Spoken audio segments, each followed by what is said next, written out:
हो जाएगा, इसको भी आप लोग दिमाग में सेट कर दीजिएगा क्योंकि ये इंपॉर्टेंट कॉन्सेप्ट है। देखिए ये 6 प्रॉपर्टीज है, इसमें हमने लिखे हैं in the region of uniform electric field. अगर फील्ड यूनिफॉर्म होता है तो there are equal distance parallel line. तो जो अगर फील्ड यूनिफॉर्म है तो जितने इलेक्ट्रिक लाइंस निकलेंगे वे सभी इक्वल डिस्टेंस पे, देख रहे हैं। अगर ये फील्ड लाइन यूनिफॉर्म है तो देखिए सभी के बीच का डिस्टेंस जो है वह सेम होगा। ध्यान रखिएगा फील्ड कैसा होना चाहिए, यूनिफॉर्म। अगर फील्ड आपका यूनिफॉर्म है तो ये जो लाइन है एक दूसरे के इक्वली होंगे। अगर ये डिस्टेंस d है तो निश्चित ये भी डिस्टेंस क्या होगा, d ही होगा। क्योंकि अगर फील्ड होते हैं तो जितने भी इलेक्ट्रिक लाइंस निकलते हैं वे एक दूसरे के ऑलवेज क्या होता है, पैरेलल होता है। लेकिन अगर नॉन यूनिफॉर्म होगा तो ऐसा जरूरी नहीं। और लास्ट इसका प्रॉपर्टीज की बात कर रहे हैं, 7वां प्रॉपर्टीज हम बताने वाले हैं आप लोग को। यही लास्ट प्रॉपर्टीज है इसका, ये भी इंपोर्टेंट है। आईआईटी में 2004 में ये पूछा था, इधर भी पूछा है। The electric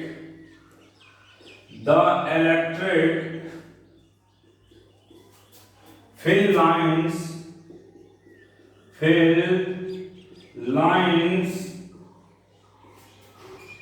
are always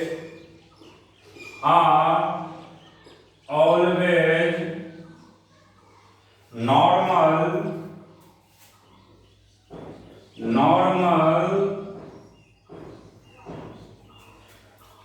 to the, normal का मतलब 90 डिग्री होता है, टू द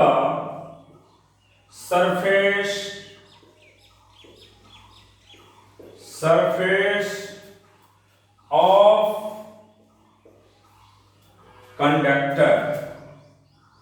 कोई भी अगर कंडक्टर है तो उसमें याद रखिएगा कि इलेक्ट्रिक फील्ड लाइंस जो होते हैं वह उसके परपेंडिकुलर होगा। जैसे देखिए मान लीजिए ये नेचर पॉजिटिव है, ये प्लस, देख रहे हैं ये प्लस प्लस है, तो ये एक्स एक्सिस के है तो इसके परपेंडिकुलर किधर होगा, इस तरफ जाएगा। तो ये जो होगा ये इलेक्ट्रिक लाइंस का डायरेक्शन होगा।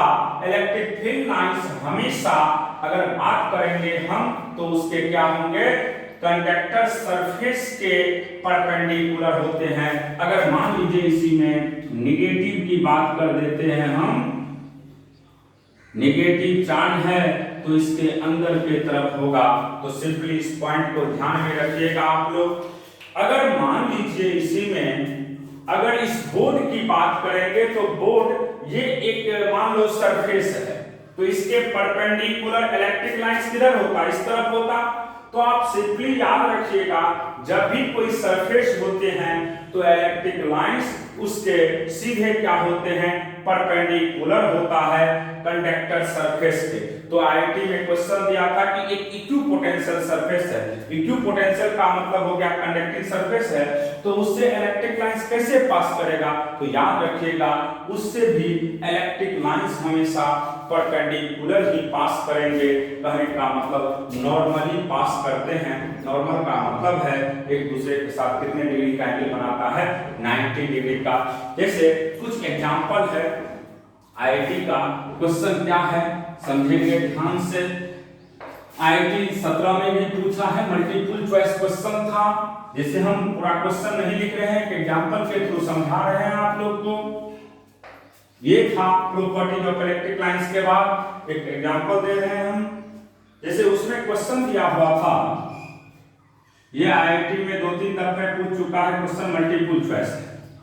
2 चार्ज लिया गया था, एक यहां पे था एक यहां पे था, एक ऐसे लाइन जा रहा था, फिर उसके बाद ऐसे,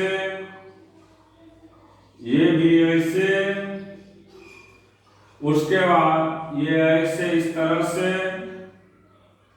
ये भी इस तरह से जा रहा है।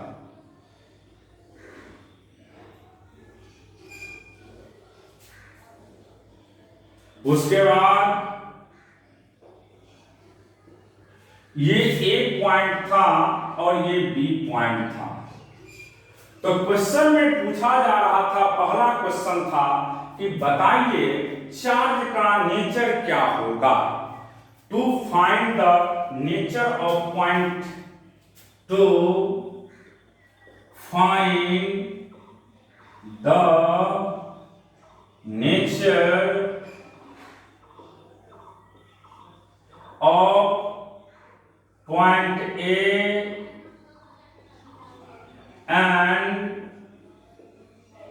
Point B. देखिए, नजर खोल करके देखिए, आप लोग भी समझ लीजिए बढ़िया से।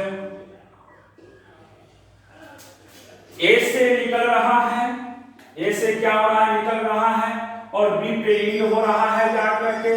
तो ए का नेचर क्या होगा, पॉजिटिव। तो कोई पूछेगा तो इसका आंसर सीधा होगा, ए का नेचर क्या होगा बाबू, पॉजिटिव। ए का नेचर पॉजिटिव होगा और बी का नेचर कैसा होगा, नेगेटिव।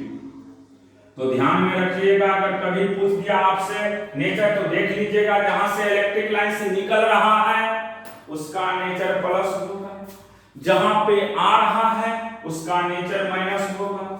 अब इसी क्वेश्चन में कोई पूछ देगा कि बताइए किसका ज्यादा इलेक्ट्रिक फील्ड इंटेंसिटी होगा। तो देखिए सिंपली आप जानते हैं पॉइंट चार्ज के चलते इलेक्ट्रिक फील्ड इंटेंसिटी का फार्मूला Q/4πε0 बीच के सेपरेशन का स्क्वायर, यानी इलेक्ट्रिक फील्ड डायरेक्टली प्रोपोर्शनल क्या होता है, चार्ज।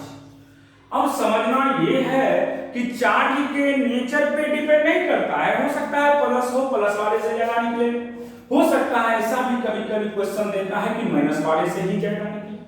तो ये जरूरी नहीं है कि नेचर क्या है, लेकिन ये जरूरी है कि किससे कितना इलेक्ट्रिक लाइंस निकल रहा है। तो देखिए ध्यान से, इससे 1 2 3 4 5 6 7 8 निकल रहा है और इस पे 6 पहुंच रहा है।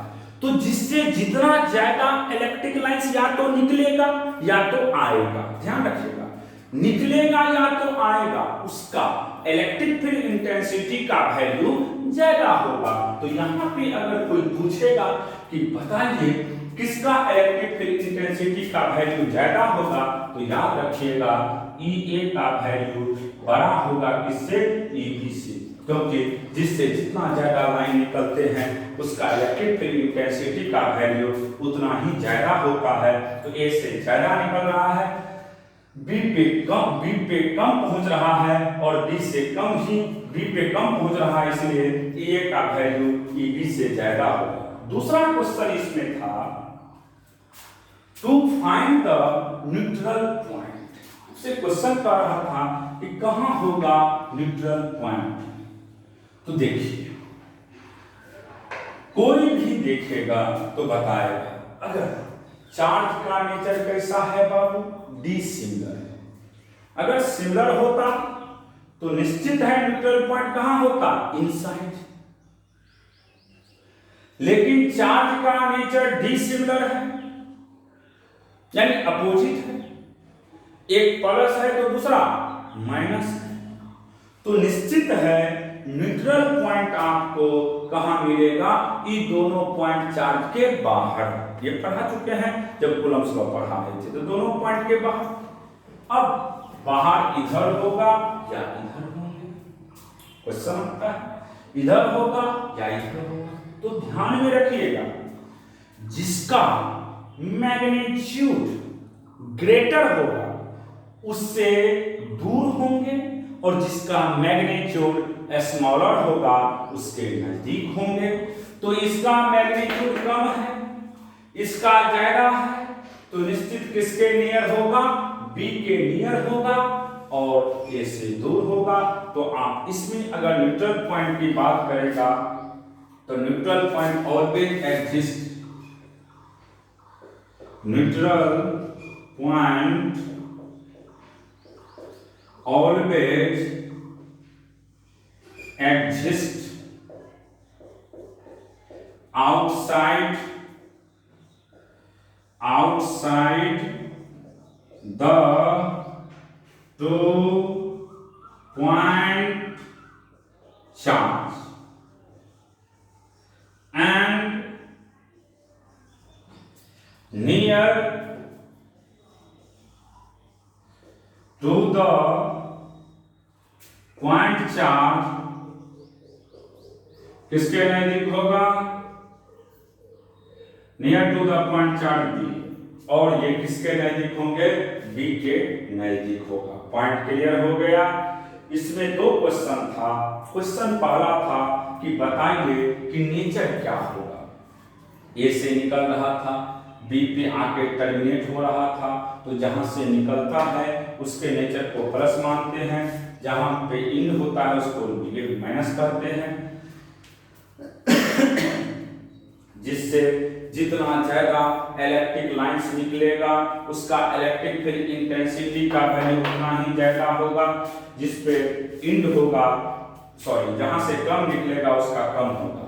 फिर अगर न्यूट्रल पॉइंट की बात करेगा तो ध्यान में रखिएगा कि अगर दोनों चार्ज का नेचर सिमिलर है तो इनसाइड मिलेगा, डिसिमिलर है आउटसाइड मिलेगा, और किसके नजदीक मिलेगा? जिसका मैग्नीट्यूड छोटा होगा उसके नियर पॉइंट पे मिलेगा। तो ये था आज डिस्कशन जो हम कर रहे थे, वह इलेक्ट्रिक लाइंस के विषय में, इलेक्ट्रिक लाइंस और फोर्स के विषय में और उसके प्रॉपर्टीज के विषय में। आज का क्लास हम यहीं पे समाप्त कर रहे हैं। अगले क्लास में इसके आगे आप लोग को बताया जाएगा